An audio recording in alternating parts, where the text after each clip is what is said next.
هي بدون شك ثم خزائن تغطي خزائن حديدية دي كفر فار كبيرة الحجم، البعض منها مليان تماما بالفلوس والبعض ينقص بعض الشيء، ولكن أموال طائلة. في النهاية يعني بعد ما تحفظ هذا في البنك المركزي والمجوهرات ستحفظ كذلك في البنك المركزي، يعني بالطبيعة باش يكون هذا ما كان للشعب يعود إلى الشعب. نحن نقوم بالعمل حسب إجراءات قانونية بحضور عدول إشهاد وبحضور أعضاء اللجنة، ونودع لدى البنك المركزي كل هذه الثروة.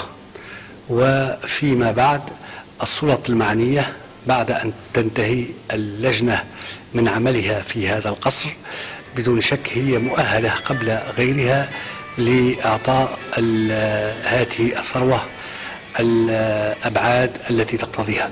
هل هناك قصور أخرى سيتم يعني العمل فيها في إطار اللجنة؟ الله يكون في عوننا، ثم قصور ثم ممتلكات عديدة،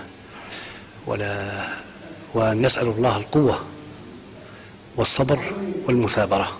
المصوغ والمجوهرات على كل لون وشكل، وساعات ثمينة لا تقدر بثمن.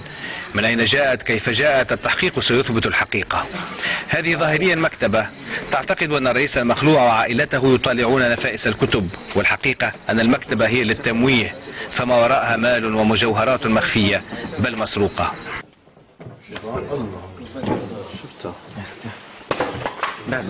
خلي يصور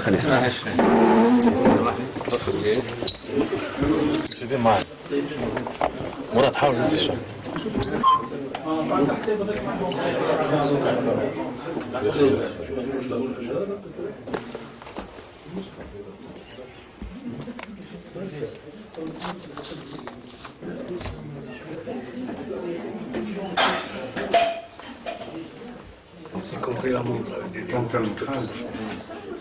نعطيك الشفاء.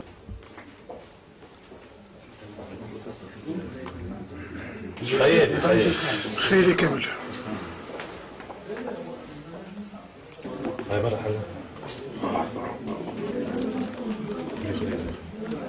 خليها. ليه؟ شو عميد بشر.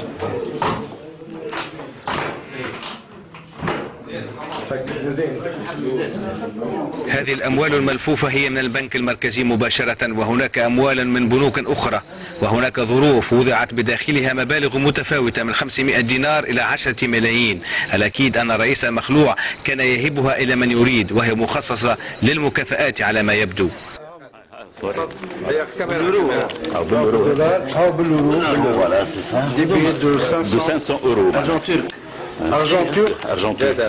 مكتوب على الماس اجنتور. العملة المصرية. ايش قولك؟ خلونا نحلوه سهل. العملة المصرية مزيان. أظن ساتر يا ساتر. هذه فرنك سويس. خبراء من البنك المركزي التونسي وموظفون جاءوا لعد الأموال على أن يكشف المبلغ لاحقا، والأكيد أنه خيالي وأكثر من الخيالي. كل هذه الأموال والمجوهرات تحفظ حاليا في مخازن البنك المركزي في انتظار معرفة مصيرها.